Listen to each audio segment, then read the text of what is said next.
Hello, hello à tous, j'espère que vous allez bien. Je suis ravie de vous retrouver en live aujourd'hui pour vous faire une vidéo euh, qui, je vous préviens, risque de bousculer quelques idées reçues. Voilà, mais toujours avec bienveillance et clarté, hein, qu'on se l'entende. Je mets un point ferme là-dessus. Alors, on va parler en fait de marketing de réseau, n'est-ce pas? Tuc, tuc, tuc. Oui, hein, ce mot qui peut faire peur à certains, qui intrigue d'autres et qui suscite parfois, disons, des réactions, oui, dignes d'un film dramatique pour beaucoup. Hein, vous qui me regardez, ça fait peut-être des années que vous m'entendez parler de marketing de réseau et vous êtes peut-être cantonné encore à des fausses idées. Donc justement, si vous avez déjà entendu dire, pardon, que c'est une arnaque, que c'est pyramidal, ou que ça consiste à harceler ses amis pour vendre des crèmes, alors du coup, restez avec moi, parce que vous pourriez être surpris. Voilà. Alors, c'est quoi exactement le marketing de réseau? Le marketing de réseau, aussi appelé MLM, ou multi-level marketing, c'est un modèle de distribution. Autrement dit, c'est une entreprise qui décide de ne pas passer par la pub traditionnelle, ni par les grandes surfaces, mais de confier la vente de ses produits ou services à des indépendants, appelés distributeurs. Voilà. Ces distributeurs, eh bien, eux recommandent les produits autour d'eux, ou via les réseaux sociaux, bref, en fonction de comment vous avez envie de créer votre business. Moi, je parle principalement en ligne, et sont rémunérés sur la vente de ces produits. Et s'ils le souhaitent, ils peuvent aussi constituer une équipe, former d'autres distributeurs, d'où la coach business holistique, hein, c'est pourquoi moi je suis dans ce milieu-là, et percevoir des commissions sur la vente de leur réseau. Parce que on a pour mission d'accompagner les personnes à concrètement se dépasser dans leur propre business. Voilà, mission de vous accompagner, de vous former, d'être là auprès de vous quand vous en avez besoin, etc., de vous accompagner. Donc ce n'est pas obligatoire d'avoir une équipe, hein, qu'on se l'entende. Moi, c'est une des raisons, mais ce n'est pas obligatoire. Et on peut juste aimer les produits et en parler autour de nous. Point. Voilà. Pour vous donner un exemple, en fait, imaginez que vous tombiez, je sais pas moi, amoureuse d'un complément alimentaire naturel, et il vous a permis de débloquer une situation juste extraordinaire, de vous apporter un bien-être fabuleux, ou par exemple d'un soin, d'une crème, bref, d'un produit que vous aimez consommer quotidiennement, ou même les produits ménagers. Hein. Il y a des distributeurs de produits ménagers. Hein. Vous en parlez autour de vous, et les gens, du coup, ils se sont dit, waouh, trop bien, et ils vont commander, ils vont acheter le produit. Sauf que là, vous parlez d'un produit que vous trouvez dans la grande surface. Bon, vous avez guidé ces personnes vers le meilleur produit de la Terre entière parce que il vous apporte une solution juste fabuleuse et qui a changé radicalement votre vie. Sauf que là, concrètement, c'est des gens, si vous vous lancez dans ce milieu-là, c'est des gens qui vont commander chez vous. Voilà. Et qui vont, du coup, vous permettre d'être rémunérés sur ces recommandations. Donc c'est exactement, effectivement, ce qu'un influenceur peut faire, par exemple. Par exemple, il va parler d'un produit qu'il a adoré et il va vous faire un code promo. Sauf que dans le marketing de réseau, vous touchez un vrai pourcentage sur vos ventes. Sauf que l'influenceur, entre guillemets, parce que ils ont bon dos, les pauvres, ils s'en prennent plein la tronche, mais ils vous parlent quand même de choses pour les bons, qu'on se l'entende, qu'ils aiment consommer et en fonction de leur éthique et de leur personnalité.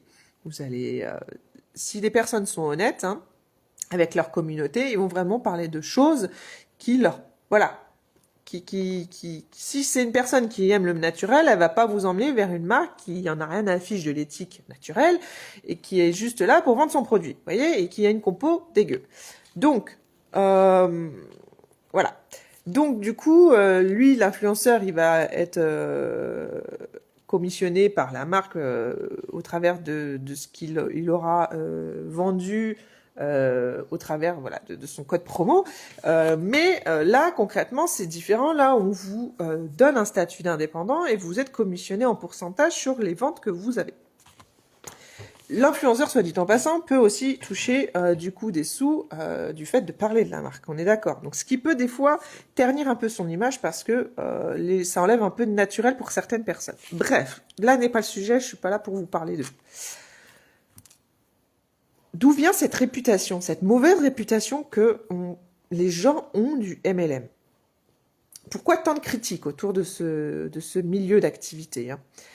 Déjà, d'abord à cause de certaines dérives ou de mauvaises pratiques, hein. Comme dans tous les secteurs, voilà, comme je viens de vous citer aussi dans le milieu de l'influence, même si nous aussi on vit de ce milieu de l'influence, parce qu'on consomme les produits et qu'on en parle, si concrètement on n'est pas, on n'est pas, le mot m'échappe, convaincu de notre produit, ben on devient de simples vendeurs. On est d'accord. Mais moi, je parle pas d'un produit que j'aime, que je veux vendre. Je parle d'un produit que j'aime consommer et que j'aime du coup vendre entre guillemets, parce que forcément, ça se fait naturellement, comme je vous l'ai expliqué au départ avec les produits que vous pouvez consommer et du coup, vous pouvez influencer votre milieu d'amis, de famille sur ce que vous aimez consommer, ce qui vous a apporté la solution à telle problématique. Donc là, il y a eu des gens mal formés, mal intentionnés qui ont promis la lune, sans forcément parler d'effort ou de réalité par rapport à ce milieu-là. Rien ne se fait tout seul, ça c'est faux, on va pas vous le miroiter, voilà, la lune, mais bien entendu que ça se fait avec plus de facilité et plus de souplesse si vous aimez consommer ce que vous vendez. Voilà, ça c'est une chose. Ensuite, il y a eu une confusion aussi avec le système pyramidal. Qui, effectivement, est un système qui existe, mais dans d'autres pays. Parce que en France, nous sommes réglementés par le milieu de la vente directe. Et donc, du coup, ce système-là ne peut pas exister au sein de la France, ou alors ils sont très très vite démasqués dès la première année. Et donc, du coup, c'est pour ça qu'il est important pour vous qui peut-être vous penchez sur ce milieu-là, de voir depuis quand existe la société, etc. Si effectivement elle existe depuis 6 mois, attendez peut-être un peu, ou alors allez voir si les fondations sont solides, etc. Dans un système pyramidal, en fait, il n'y a aucun produit réel. Donc c'est pourquoi je vous parle de ces entreprises, parce que par exemple dernièrement, il y en a qui ont été démasqués et qui vendaient du flan, ils vendaient du vent. En fait, les gens étaient rémunérés sur les personnes qu'ils arrivaient à faire rentrer dans la société. Voilà, c'était ni plus ni moins que ça. Ça, c'est un système pyramidal. Sauf que, voilà, il n'y a aucun produit réel. Sauf que dans le milieu du marketing de réseau, les gens sont rémunérés uniquement sont rémunérés sur la vente de leurs produits et peuvent éventuellement manager des équipes. Voilà. Le système pyramidal, ce sont des gens qui sont rémunérés uniquement pour recruter d'autres personnes. Voilà. Voilà, comme je vous l'ai dit, c'est du vent. Voilà. C'est du blabla. Il n'y a pas de choses concrètes derrière. Dans le milieu du marketing de réseau, voilà. Il y a un produit ou un service de qualité et quelque chose que vous consommez vous-même. Ce n'est pas du recrutement. Voilà, il y a vraiment soit un produit, soit un service. Et du coup, quelque chose qui vous a apporté, qui a changé dans votre vie, dans votre quotidien, et que vous recommandez, parce que vous y croyez, parce que vous avez été convaincu, et parce que vous aimez utiliser ce produit ou ce service vous a apporté, vous a permis d'aller à un point A, à un point B, avec du résultat derrière. Enfin, il y a aussi la peur du jugement. Je ne veux pas... Ce qui a terni aussi concrètement ce milieu-là, c'est cette fameuse peur du jugement. Voilà. Le fait de ne pas vouloir déranger, quand on parle concrètement vente, hein, ou le fait de dire je ne veux pas vendre à mes proches, etc. Parce que là encore, on confond vente agressive et recommandation naturelle. Voilà, d'où ce terme de vente forcée qui peut aussi ternir cette image du MLM. C'est pas du tout le cas. Là, on parle de recommandation naturelle. On n'est pas des vendeurs, encore une fois. Et c'est pour ça que je vous ai dit au début de la vidéo, par exemple, que parler d'un produit qui nous a apporté satisfaction sur un point qui nous semble essentiel à ce moment-là, qu'on voulait solutionner, ça se fait naturellement. C'est de la recommandation qui se fait naturellement parce que on est convaincu par notre produit. Du coup, oh là là, putain, je suis trop contente. J'avais un souci par rapport à ça et puis maintenant j'ai réussi à trouver ça qui m'a permis de solutionner telle chose. Vous voyez, personne en fait ne vous demande de devenir télévendeur ou de spammer vos proches en fait. C'est un modèle qui repose sur l'authenticité, l'éthique et le bouche à oreille. Certes, mais si l'autre personne, elle n'est pas ouverte, on lâche l'affaire. Voilà. Là, on parle de bouche à oreille moderne, même si ça fait bien quand même quelques décennies que ce milieu existe. Nos grands-mères vendaient des Tupperware, certes, vendaient aussi du Thermomix, parce que Thermomix, hein, quand même, il a quelques années d'expérience. Hein. Donc voilà. Certes, ça se fait sous certains modèles d'action, type à l'époque, hein, c'était voilà, on invitait des copines et on montrait comment notre produit révolutionnait notre vie. Mais après, voilà, ça s'arrête là. On n'est pas télévendeur. Voilà. Donc, quand c'est fait avec le cœur et avec méthode, certes, et avec intelligence, hein, le marketing de réseau devient concrètement une opportunité d'entreprendre à son rythme, sans gros investissements. Et c'est là où ça me semble tellement important de vous parler et de démystifier ce sujet parce que c'est concrètement une école fantastique, ce milieu-là. C'est une école pour votre propre développement personnel et professionnel. Et c'est surtout comment dire, un statut d'indépendant qui vous permet de révolutionner votre vie. Là, on parle d'un business, certes, pas d'une baguette magique, mais voilà, un business qui vous permet de vivre vraiment sur mesure. Voilà, d'avoir une vie sur mesure. Donc, soyons clairs. Si je fais le récap de tout ce que je viens de vous dire, ce n'est pas un truc pour gagner de l'argent facile parce que vous ne tomberez pas forcément sur des personnes qui sont réceptives à ce que vous aurez comme solution à apporter. Voilà, il faut, et bien entendu, ça reste quand même de la vente entre guillemets, mais il faut bien entendu tomber sur les personnes qui font face à nos problématiques et à qui on solutionnera cette problématique. Donc voilà, ça n'a rien de magique en soi, mais il faut pouvoir dégager des ventes. Donc voilà, l'avantage c'est que c'est une véritable activité professionnelle, qui demande des compétences. Et c'est là où vous allez pouvoir vous développer aussi, et qui demande aussi de l'engagement et une posture de professionnel. Donc c'est là où ça peut être une solution pour vous permettre de peut-être avoir un tremplin vers le domaine de l'indépendance, ou en tant que professionnel, tout bonnement, si vous êtes déjà dans le milieu du bien-être et de la beauté, c'est comme je le dis et le redis, certes ça fait partie du domaine du marketing de réseau, mais vous pouvez tout à fait aussi, comment on appelle ça, déclarer votre activité en tant qu'auto-entrepreneur. Donc concrètement, c'est qu'une barrière que vous vous mettez. Vous voyez ce que je veux dire? Parce qu'après, vous-même, en tant qu'indépendant, vous savez ce que c'est que la vente. Vous savez vous-même comment approcher le client. Le client, si vous lui dites clairement, vous lui amenez les choses d'une mauvaise façon, mais forcément, c'est un client qui va repartir pas forcément content parce qu'il va se sentir forcé. Donc, ça peut être aussi une option pour vous permettre d'évoluer professionnellement et en plus d'apporter de la valeur à votre client. Bref, moi, je trouve que des avantages à ce milieu-là parce qu'il est à la portée de tous. Et voilà. Donc, du coup, si vous aimez ce que vous faites, si vous aimez, partager autour de vous ce qui vous permet de solutionner certains problèmes chez vous ou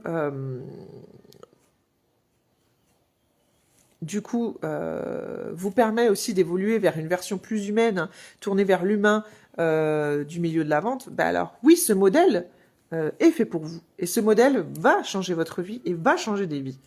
Voilà. Et a déjà changé des vies, et a déjà révolutionné la vie de centaines et de milliers de personnes dans le monde entier, parce que ce modèle existe dans le monde entier. Donc voilà, c'était vraiment pour moi important de faire un point là-dessus pour que vous puissiez comprendre la force de ce business model. Et du coup, je voudrais aussi vous parler de moi dans tout ça. Pourquoi je vous en parle aujourd'hui?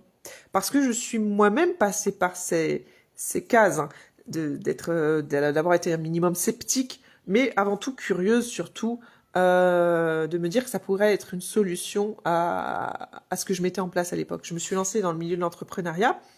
Euh, et je trouvais ce milieu mais juste fabuleux justement pour accompagner des personnes vers le milieu de l'indépendance, tout en leur offrant un milieu sécure, quoi, sans contrainte et à faible investissement. Donc voilà, j'ai très très vite moi été convaincue parce que je vais au-delà des cancans, au-delà des blablas que les gens peuvent avoir. Moi, je vais à l'information, je vais à la source avant même d'écouter les autres. Ça, c'est mon caractère, je suis comme ça.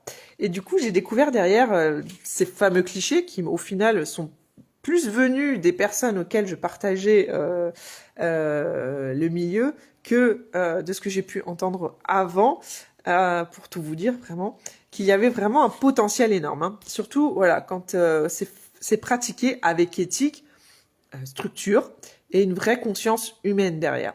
Alors bien entendu que j'ai croisé dans ce milieu-là des gens qui n'avaient pas du tout cette notion humaine et qui n'avaient pas assez travaillé sur eux. Donc bien entendu que dans ce milieu-là, il y a des différentes personnes à différents niveaux de compétences. Donc à vous d'aller vers la bonne personne qui saura respecter vos valeurs également, parce que on peut avoir des mauvaises surprises, bien entendu, parce que forcément, qui dit aussi un statut qui est accessible, dit que ce sont des personnes qui sont des fois, pour beaucoup, au début de leur apprentissage dans le milieu de l'indépendance et dans leur parcours. Donc moi, dans mon parcours de coach, au-delà de ces personnes-là, j'ai aussi vu des personnes se révéler et reprendre confiance en elles, même des indépendants déjà en parcours dans leur secteur, déjà en activité, qui pour beaucoup avaient perdu confiance et ça leur a permis de leur créer une liberté sur leur domaine d'activité qu'elles n'imaginaient même pas possible, même plus possible, parce que on sait autre combien parfois qu'on a tendance à trop vouloir donner ou alors à vouloir plus, mais du coup à pas comprendre qu'il y a d'autres façons de travailler sur son business pour pouvoir se libérer du temps tout en ayant la possibilité d'avoir des revenus supplémentaires. Donc du coup voilà. Je pense que j'ai dit beaucoup de choses, j'ai donné beaucoup d'infos là sur ce milieu-là, et j'espère que ça vous aidera à ouvrir votre esprit et à comprendre que le marketing de réseau, qu'il serait peut-être temps de dépasser vos croyances sur ces clichés là qui peuvent être qui ont la dent dure, c'est fatigant, et que ça peut être du coup une opportunité pour vous. Voilà. Vous avez le droit de vous questionner, vous avez le droit de douter, mais à un moment donné, comme je vous dis, il faut quand même aller à la source et effectivement vous vous rendez compte quand vous allez vraiment aux informations, quand vous arrêtez pas un simple article d'une personne qui avait une mauvaise idée sur le sujet et qui a du coup l'a publié, que derrière il y a des choses qui sont concrètes. Comme je vous l'ai dit, il y a une fédération de la vente directe, il y a un statut, il y a une case qui existe sur la fiche d'impôt pour ce genre d'activité, et ce milieu existe dans le monde entier, et surtout existe bien avant nos grands-mères, donc à un moment donné, il faut arrêter, quoi. Donc voilà. Si ce sujet vous intrigue et si vous avez envie d'en discuter, il n'y a pas de souci, sans pression, on le fait. Et je serai là sans jugement, mais si j'ai pu donner mon avis sur ce point. Mais dans tous les cas, je serais ravie d'échanger avec vous. Et je peux tout à fait vous aiguiller vers des outils qui peuvent vous permettre de vous lancer de façon optimisée. Donc n'hésitez pas à me laisser des commentaires ou à m'envoyer un message. N'hésitez pas aussi à partager vos expériences, hein, vous qui me regardez, voilà, sur ce point, parce que des fois on peut avoir vécu malheureusement une mauvaise expérience parce qu'on n'a pas été accompagné par la bonne personne. Et c'est pour ça que je mets un point je mets l'accent sur ce point. Faites-vous accompagner des bonnes personnes. Des fois, on rentre dans ce domaine parce que Cousine Germaine nous a dit d'y rentrer, que c'était une opportunité fabuleuse, c'en est une, mais des fois, malheureusement, Cousine Germaine, elle n'a pas forcément les bons bagages, et du coup, vous vous sentez pas convaincu dans le cursus, hein, de votre carrière dans ce milieu. Donc, voilà, que vous soyez dans le MLM ou non, que vous envisagiez, hein, de vous lancer, ou que vous restez curieuse, et que vous gardez cet esprit ouvert, donc n'hésitez pas du coup à venir vers moi. Et croyez en ce que vous construisez, parce que finalement, ça tient ni plus ni moins à ça, à croire en ce que vous construisez. Après, le reste, c'est que du blabla. Voilà. Bon. Sur ce, je vous dis à très bientôt. En tout cas, merci de m'avoir regardé jusque-là, si vous avez regardé la vidéo jusqu'au bout. Et voilà.